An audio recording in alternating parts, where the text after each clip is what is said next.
into a wedding venue for what many thought would be last rites. Leo Varadkar and Boris Johnson were expected to emerge with little to show for their talks near Liverpool. But after 3 hours together, including a stroll round the gardens, the joint statement suggested there was still a pulse in the Brexit talks process. We're at a very sensitive stage at the moment, so I won't be able to go into too much detail. I think sometimes at this point in negotiations or discussions, the less said the better.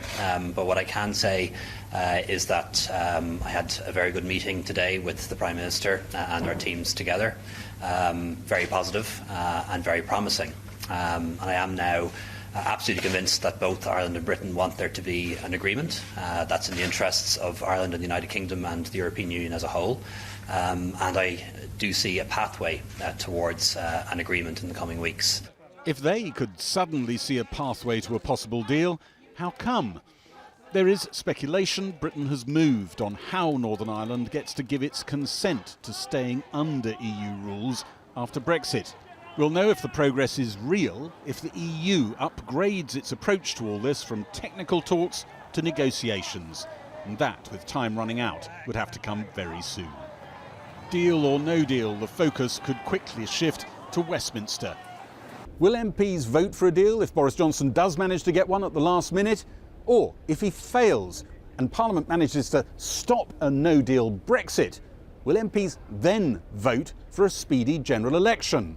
Many Labour MPs are saying they just won't do that and want a referendum first.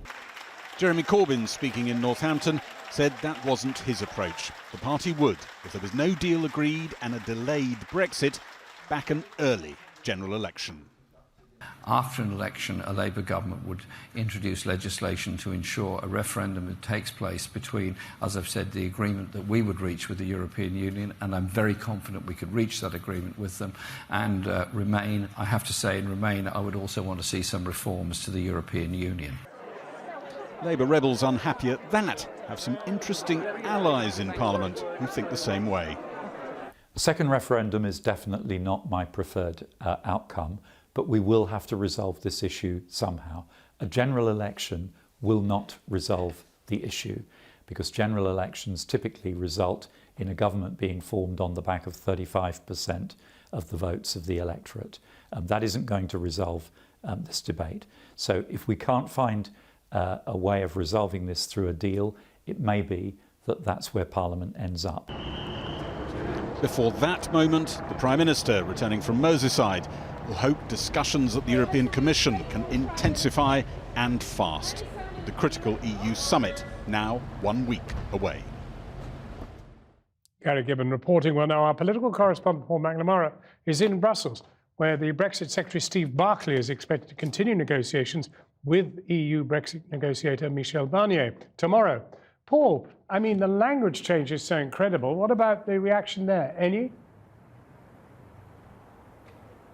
Well, evening from a suspiciously silent city tonight. We've been in contact with 24 or so diplomats, many of them keeping suspiciously quiet at the moment. Among the few who have spoken, two themes have emerged. Surprise, deep surprise, a happy surprise, surprise nonetheless, but scepticism that even with the best will in the world from both sides, can a deal really be hammered out before October 31st? Now, some of the reason for the reluctance to talk is they simply don't know the detail yet of what went on in that room between the Irish and British Prime Ministers. That will change at around lunchtime tomorrow.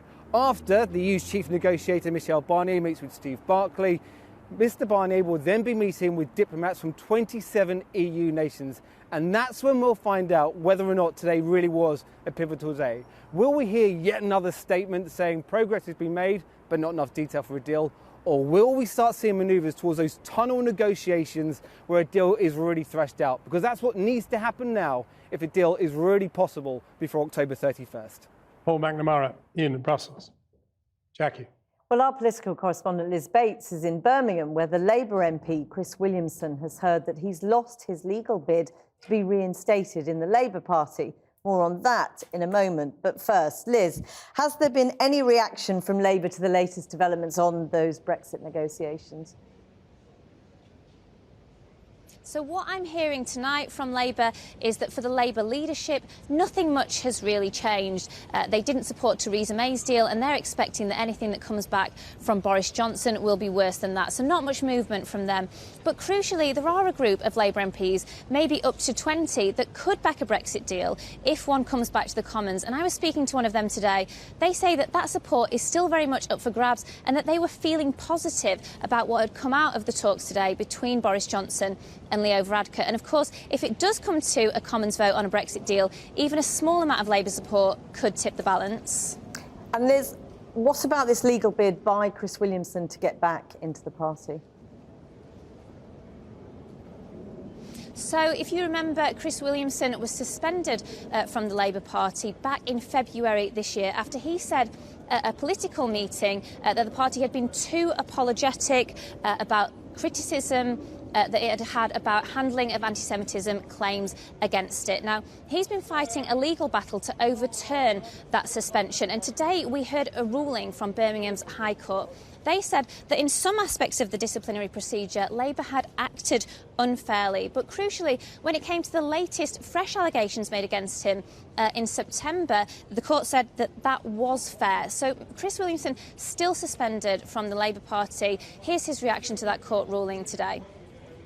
This is a damning indictment of our party's internal disciplinary procedures, which require a total overhaul towards a fairer, more independent and more democratic system. My suspension must now be lifted. So Chris Williamson there, adamant that he must be let back in to the Labour Party, but the Labour Party is saying that that disciplinary procedure is still ongoing.